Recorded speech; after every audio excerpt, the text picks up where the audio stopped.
Good evening and welcome. This is Deep Space Wine, the Star Trek podcast fueled by wine, where two friends watch episodes of Deep Space Nine and then come online here to talk to you about what they've just seen. My name is Tim. I watched Deep Space Nine when it was first shown in the UK in the 90s and thoroughly loved it and have watched it many times since. Joining me is my friend Kat, who is a big fan of Star Trek and has seen all of TNG and not yet seen Deep Space Nine. So their voyage through all of these episodes for the first time is a great opportunity for all of us to revisit it and enjoy the fresh perspective of somebody who's never seen these episodes before. Good evening to everyone in chat. As always, we love to hear from you. We do ask one thing. Please do not put any spoilers in. Kat has not seen past the wire. So anything you say may endanger their enjoyment of future episodes. So please limit it to only discussing what is shown in this episode. Thanks so much. And hold me to that rule as well, because occasionally I try and reference things in the future, but I promise I am not a time traveller. Okay, with that rather rough and ready intro over and done with, I am going to turn to Kat to ask for an introduction to tonight's episode and just some background contact information, please, Kat. Thank you, Tim.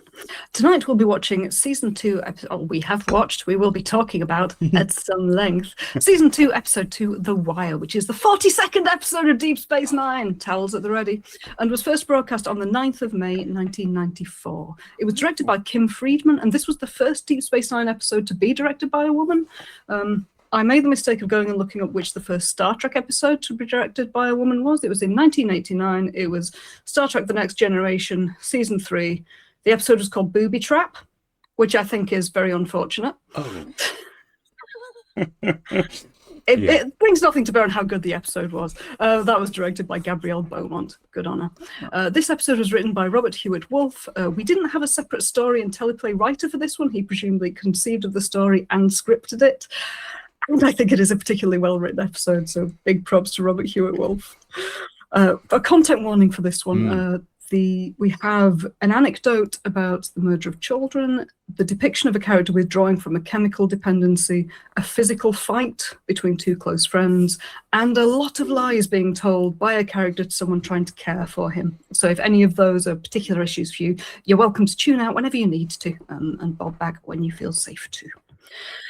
A plot summary. As always, we take our plot summary from Wikipedia because someone has been there, done the amazing work. I absolutely love Wikipedia. It's a free resource. If you are able to donate to it, please do, because it keeps us well informed, because pedants keep the world going round. If anything is wrong on there, people go in and correct it. I've occasionally gone in and corrected plot summaries on Star Trek myself. So plot summary. At his weekly lunch date with Julian Bashir, note Wikipedia calls it a lunch date, Garak appears to be having severe headaches but refuses to allow Bashir to help.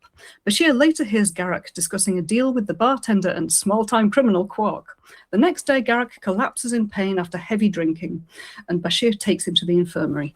Bashir finds that Garak has an implant of some sort in his brain. He and Constable Odo observe Quark trying to order a piece of Cardassian biotechnology which turns out to be classified by the Obsidian Order, the feared Cardassian intelligence agency.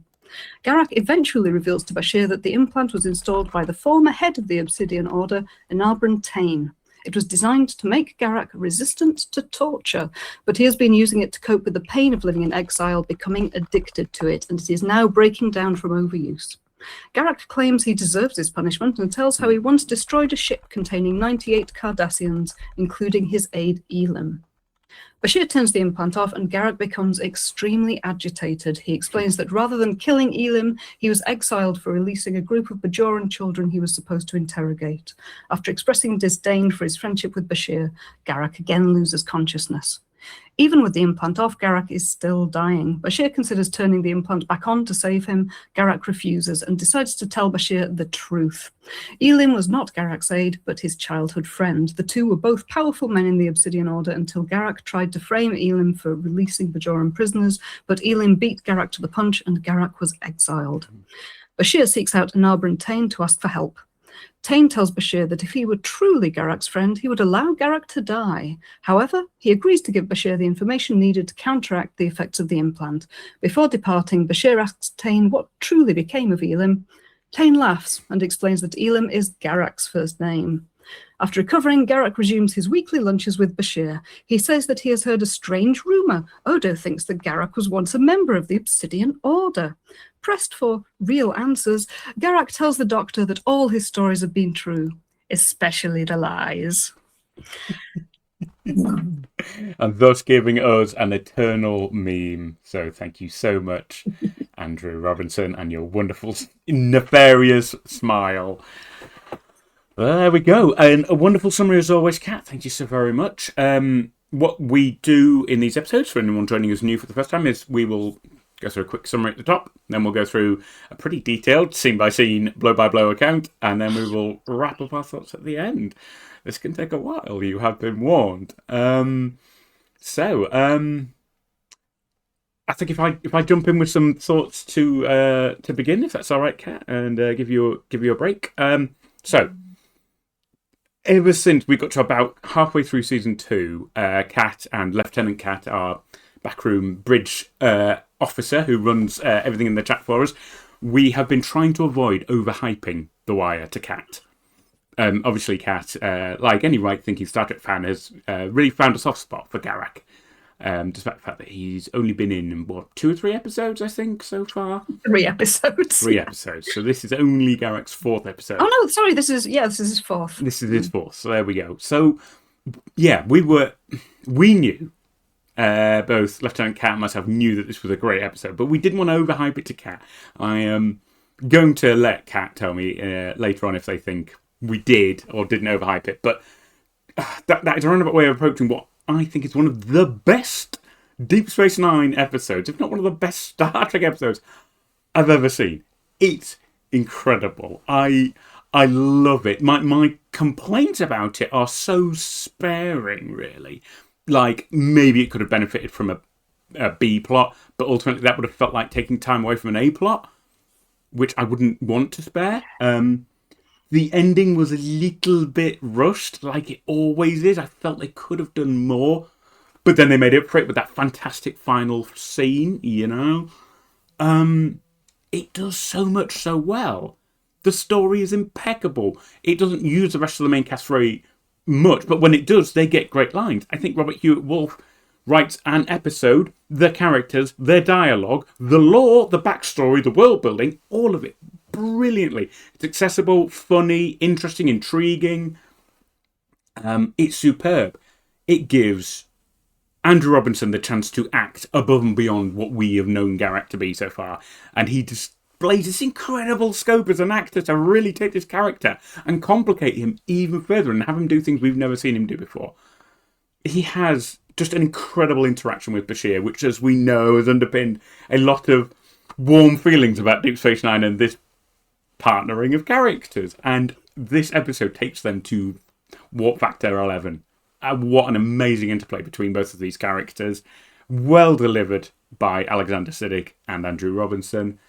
It goes into Garak's past, and you learn some things and you don't learn others, and you're still not sure. But I do think you have learned a great deal about Garak in this. I'm going to try and sum up because I know I'm rambling at this point. I rate an episode by how well I think I could watch it on the stage. If this were a play, could I enjoy it? And like I did with Duet from season 1, another Cardassian episode, I could. I think this episode could be delivered very well on stage as a standalone story, and it would entertain. And that is the highest praise I think I can give any episode. So there it is. Fulsome praise indeed. Kat, over to you. Pretty much everything that you've just said. Yeah, the script by Robert Hewitt Wolf is absolutely incredible. I agree. I've made a similar list of everything that I think he gets right in it, and he does so many of the things that I greatly enjoy in an episode, using the core cast very well, focusing particularly on a relationship between two members of the core cast, rather than on gubbins that's happening to an alien that we're never going to meet again. This is 100% not that. In fact, I know this is a theme that I come back to often, but it's kind of the anti-Vortex. This episode does well what Vortex did badly. It's all around a character telling another character ambiguous stories, which may or may not be true. Yes. But in Vortex, it's desperately annoying because it's a character that is never going to come back again, lying about Odo, who finds out that everything he said throughout the episode has been a lie. The poor actor didn't have much to go on because he just had to look as if he might be lying, or am I, for a whole episode, and then he was lying, and it was just annoying. But in this episode, Garak has already been built up as being very mysterious. We're invested in him and his friendship with Bashir. Yes. The episode knows that the teasing is frustrating and doesn't give away at the end how true or false it was. Andrew Robinson already had a lot to work with, given how much work he'd already put into making Garak a fully rounded character. I wasn't personally irritated by the shifting stories so much as I was drawn into each one in turn. And according to Memory Alpha, while the producers were very happy with the episode, many fans felt let down that the episode didn't actually give away more solid facts about Garak. I was going to ask you about and I can't empathise with that, because I think the desire to pin down Garak at this point, it's to misunderstand what makes him so enjoyable. The mystery is the fun with Garak. If you know exactly what he's done at this point, it takes away all of the possibilities for what else he might be, what else he might have done. So to tease so much in an episode and then leave so much hanging, it's absolute genius. It's brilliant. And and it was just so entertaining to watch. I watched the episode 4 times. And I will probably watch it again after we record. It's just endlessly entertaining, and every aspect of it, the direction, the acting. I had one issue with one prop, and I think that's my only beef with the episode. Amazing. Yes, I was going to say that the cinematography is brilliant. It's such a dark episode. Many times I actually peering at my screen going, I'm not entirely sure what's going on here. But then I was like, this fits. This suits the story. Garak's need, his desire to live in the shadows, his desire to work in the shadows, his physical reaction to too much bright light. It works. It's beautifully shot. So, God, that works as well. Bashir then quietly tells Garak, who's just said, "Don't touch me, just calm down." And Garak imitates him. "I don't want to calm down, Doctor." He's back in bitter mode again. It's pathetic to think this is what my life has been reduced to. This sterile shell, this prison. He picks up a vase of flowers and throws it to the floor. And incidentally, just wanted to say it, I don't think the flowers are any indication of Garak's sexuality. William Riker has flowers in his bedroom on the Enterprise. I think future men just aren't afraid of having flowers in their bedrooms. Bashir then tells Garak that he's obviously experiencing side effects from the deactivation of the implant. Bitter Garak persists, saying, "I feel more clear-headed than I have in the past 2 years," and says, "What a waste these 2 years have been." And we've got a picture of what happens next. When in the script, he just sweeps everything off his desk. But what happens in the episode is more dramatic. He flips the desk over, and the way that the camera is positioned to capture it shows that this was very definitely planned. They've moved the camera down so that he's shown flipping it from above. It's an extremely dramatic moment, and it works incredibly well. Yeah, violence in the flinging of whatever the kind of rainbow glittery stuff that's now falling off his desk is. Garak boasts / laments that he was once a power, a protege of Enabran Tarn himself. "You don't know what that means, do you?" When Bashir replies that he doesn't, Garak says, "You don't know much of anything, do you?" And I really appreciate the weaving here of two matters of importance: the relationship between Garak and Bashir, Garak's being disdainful and insulting while Bashir is showing care and concern, and Bashir and the audience being fed more information by Garak about his past. The scene very successfully keeps winding both threads on. It doesn't drop or neglect either. It's, again, really good writing, really good focus on the two things of most importance. Garak says, "Tain was the Obsidian Order. Even Central Command didn't dare challenge him, and I was his right hand." And then a surprise twist.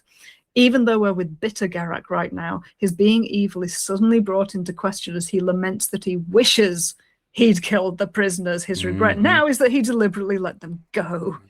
The monologue is really great. I'm not, to my regret, going to repeat it in its entirety, but it really strongly reminded me, you mentioned Duet earlier, Tim, it reminded me in the themes and delivery of the monologue of Armin Maritza in Duet, especially the moment when Maritza's pretense at being disgusted by the prisoners in the mine where he worked turns into disgust at himself for not having helped them. It's that complex expressing disgust, not being certain in the moment whether it is with the Bajoran prisoners, with himself for taking pity on somebody, when the point of view of Bashir and the audience is so different that we like him more when he's taken pity on the prisoners. It's incredibly emotionally complex. We can't do it justice. A couple of friends drinking wine, chatting about this is not going to do this scene sufficient justice. I absolutely agree with your read. I think you could also look at another contrast. Garak is lamenting his compassion, and it is completely contrasted with Bashir extending his compassion to somebody who does not feel they deserve it. There are so many colliding, contradicting, interweaving themes of forgiveness, understanding, regret, bitterness, resentment. It's incredibly powerful and coded, and it's phenomenal. It's absolutely phenomenal. You are really bringing the psychological reads on this episode, Tim. I'm just kind of it. caught up in the back of my head and, oh my God, Bashir and Garak are fucking... And you're just there bringing all the psychological stuff that I should know. This is really good. I'm really glad we're discussing this. So am I. That's why we do the podcast, folks, and I'm so glad to have chat along with us. I think it can be both. I think you can absolutely read it like that, like a very stormy interaction between two very close people. I think there are broader things. I think there's an even broader concept of, once again, we are being shown cogs within the Cardassian machine being asked to do horrendous things and being torn between this duty of service, which we established right back at the beginning of the episode with the never-ending sacrifice, and now this reality that you have done horrible things for a state, which you regret, which the state has not helped you with. Armin Maritza wanted Cardassia to admit complicity in the atrocities it committed. Garak regrets the compassion he showed, and all he got for it was to be tossed aside by the Cardassian state. There's so much to be unpicked here about what authoritarian regimes expect of the people in them, the cost to their souls and morals. There are levels upon levels upon levels of read, and all of them are exciting and provocative and sad and intriguing. I think you've already brought up Garak's disdain for himself and the part of himself that really likes Bashir, because that part is a compassionate part that wants to be in contact with other people. That's such a good read. It was your read, Tim! I suppose I hadn't even thought, but yeah, you're absolutely right, Kat. God.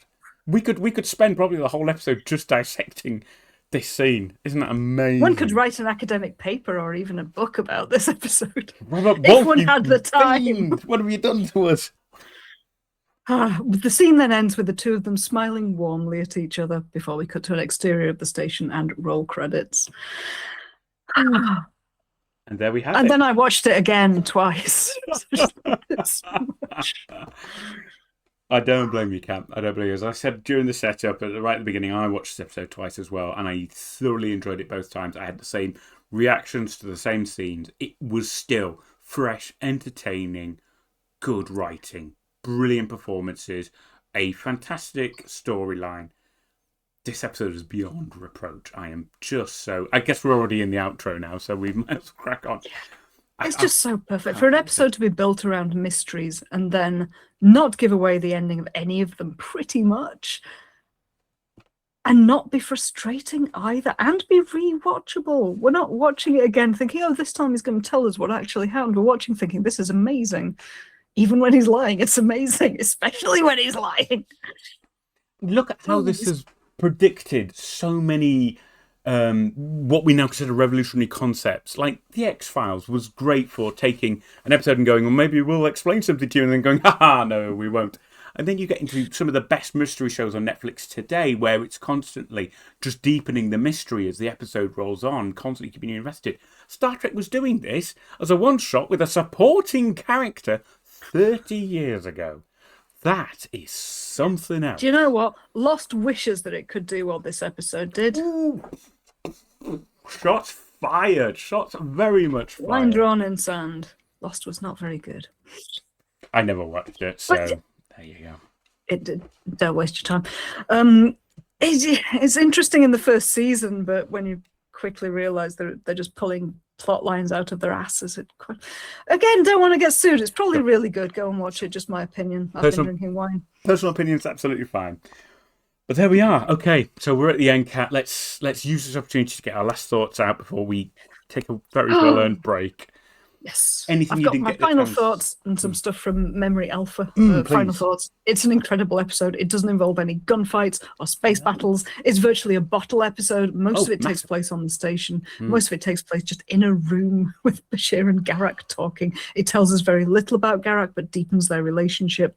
It's entertaining at every moment. The dialogue is brilliant. The acting by the two principal actors is absolutely wonderful. The use of cameras and sets engages really well with the material. It's got nice little throwbacks to previous episodes, among a lot of other very original material. I just absolutely love it, and I'm quite frightened that I've been spoiled by this one until the next Garak episode comes along, and the next Garak episode might not be as good as this one. I thought that I couldn't match the heady highs of that first scene in past prologue, but I don't know if I'll ever watch an episode of television again which will make me feel this way. Kat, I need an implant now to help me cope with all of the inferior television I'm going to watch. No, you cannot. You cannot have the implant. It's not good for you. But Kat, these are bold words. Are you really that? It's a really good episode of television. I think, as you said, it would make a good play. I think that someone who hadn't watched Star Trek could watch this episode and understand very quickly who the characters were to each other, what the stakes were, what was happening between them, and very quickly be invested.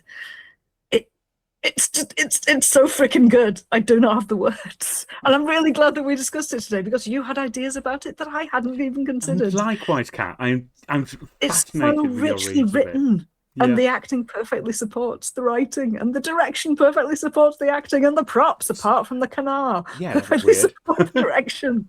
It's one of those Star Trek episodes where everyone has brought their A game, and it's a perfect product. It's absolutely amazing. I can't fault you, Kat. I don't think there's much more I could add. I absolutely see where you're coming from. I am so grateful to you for the thoughts you had. That, to me, underlines everything we do on Deep Space Wine. You saw this episode you've never seen before with no context, and you've come away with impressions that I didn't have. And that's wonderful hearing about it and talking about it. I think, it's only comes second to maybe an episode where we completely disagree on something and have very different views about it. One of these days that may happen. But, God, yeah, I don't know what else to say. I remember, for me, the only extra joy I had was that I loved the lore. Because I love I said this elsewhere, but the minutiae that goes into Star Trek is there if you want to access it. I love, and this building up of the Cardassians constantly to be a very credible new threat in a way that the Ferengi tried and failed so badly in TNG. We get this offhand comment that they are scarier than the Tal Shiar, and the Romulans have been a menace since the 60s in Star Trek. So just this gentle little world building, and then the complexities of this structure of Cardassian culture, of how the military and the intelligence work, which I've talked about in other episodes. To me, that was a joy, a delight. This whole new villain was emerging in Star Trek that, whilst not perhaps as truly daunting as like the Borg, they have something else. They have... The Cardassians are like us, and yet they have lent so heavily into state control, intelligence, secret police, horrors, and that seems all the more real and tangible as a threat, whereas the Borg are just space zombies, scary in their own way. The Cardassians are like, what if we went in such a bad direction, socially and culturally? And yet I'm afraid my mind just went to, I really hope that the Borg won't take any Cardassian anymore. That would actually be a really nasty villain. But that's a far more fantastical, silly idea than the very serious one that you are posing, that they're frighteningly human. The episode of TNG where Gul Madrid is torturing Picard, it's frightening because it's real, because it is based on events that have taken place in human history and today. They're frightening because we can see ourselves in them, and we see some of humanity's worst traits in them. Sci-fi can go in one of two directions. It can go into the existential out-of-concept problem, nightmares from beyond the stars that absolutely are, warp the brain with the perception, Lovecraft style, or they can be a frightening mirror of humanity. And I think the Cardassians do that so very well through the way it shows us very broken products of a society, like Garak, like Armin Maritza, like, if you want to really read into it, Gul Dukat, that vain, preening, prancing peacock who doesn't realise that everything about him is built on a mirage of horrible, horrible control. But that is a story. I really want to see what happens to Gul Dukat next, actually, after the last episode, when he was thrown under the bus. by the High Command. I am intrigued. But at the same time, I didn't miss him in this episode. I'm quite glad they didn't bring him in, because it would have been an introduction of more Cardassian gubbins that we didn't need here. We just needed Garak, the Obsidian Order, and all of the hinting, and Enabrantaine. Love it. Right. Those are my thoughts, Kat. I think I've got a few little bits from Memory please. Alpha that I would like to bring in. That Alexander Siddig considered The Wire to be an important episode for Bashir and his relationship with Garak. He commented, that was a prototypical character exploration episode for Andy and me. We spent so much time together, got to know each other, and realised we liked working with each other. That's actually another episode that's close to me. Andy and I worked extremely hard on that one, and it took a great deal out of us both. We realised at that point that the relationship between Garak and Bashir was never to look back. The episode itself was very real and very relevant. And that was from the official Star Trek Deep Space Nine magazine, issue 14, page 22. Yay! And then Andrew Robinson said something very similar. He said, I wish there were more writing like that for television. I think we'd have a much healthier industry. And also, when you get moments like in The Wire, where Garak is in great emotional distress, even at those moments, you don't know if what he's saying is the truth or not, but you know that emotionally he is telling the truth. The two actors had so much work to do on this one, and so intense for the two of them. They must have spent a lot of time workshopping together, talking it through, just rehearsing how they were going to deliver some of these lines, and they got it absolutely right. They really did. Yeah, I think, Kanar aside, it's as close as you can get to the perfect episode. I like that. And you know what I like as well, Andrew and Siddig, their impressions, they show that they are really invested in the characters they're portraying. They really demonstrate to me, through those brief lines of interview, they are really invested in telling not only the story required by the script, but investing the characters with veracity and believability, and that comes across. Like Andrew said, the emotional truth that comes through Garak's clearly unconscious desire to lie and hide whatever he really thinks, even unconsciously. I mean, God, that's so believable. That's so palpable. And that just makes that character so much more compelling. God, what a phenomenal. And I think we've said it before, everything that Garak is comes down to the way that Andrew Robinson portrayed him in the first episode that he appeared in. He might never have been written in again, except that scene was so beloved by fans because of the way that he played him with so much verve. He was so much fun to watch. And every scene that he's been in subsequently has been the same. He's an absolute delight to have on screen. And that's, I think it shows the depth of thought and the follow-up action that he brings to that character. He embodies it. He thought about him so well. He creates him effectively. He's working from a script, but the script doesn't give him nearly a tenth of what it is that he brings to him. Absolutely agree. Absolutely agree. He goes above and beyond. He creates a character that is beloved to this day. And I am so delighted, Kat, that 30 years on, you have watched it and had the exact same reaction that so many of us had when it was first broadcast. That, to me, tells me that all of this, the writing, the characterization, the acting, was right then as it is now. And I'm so pleased to hear it. So thank you. Salute. Much appreciated. And of all the things that DS9 brings us, the gay lizards are what we really want. Who am I to argue with most of Tumblr? My God, do they love their gay lizards. They must be onto something. You know, I don't see it myself because of my own particular outlook on life, but I'm so delighted that the internet loves gay lizards and their interactions with twink doctors. That's wonderful. And thank you for indulging me in my enjoyment of both. Not at all. Oh, yes, it is now 26 minutes past 10. There we go. It is a good time to, I think, thank chat, as always. I noticed from the stats on the screen, this has been one of our best viewed episodes ever. So thank you, everybody. So much, everyone. I wish there had been, as always, more time to interact with you in chat. Thank you, Sarah. It's always a wonderful evening to have you, so many familiar faces and new faces dropping in. It's always been a pleasure. I have Marquee Part 2 and this episode to bring together and put on YouTube, which I will do very, very soon. So I think that's everything. I think then the only thing we have left to do is to say that the next episode we shall watch shall be Crossover, a return to the Mirror Universe through a Deep Space Nine lens. Oh my God, is this a Mirror Universe episode? It is my God. Not one spoiler. Chat, I want not one spoiler.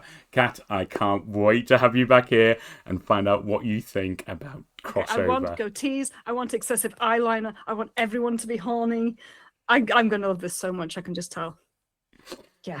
Not one word. And it's late, so I'm going to wish you all a wonderful evening. Thank you so much for joining us on Deep Space Wine. We shall return as quickly as we can to discuss the next episode of Deep Space Nine. Please get yourselves onto your streaming DVDs and watch Crossover. And we shall see you again. Live long and prosper, folks. Good night.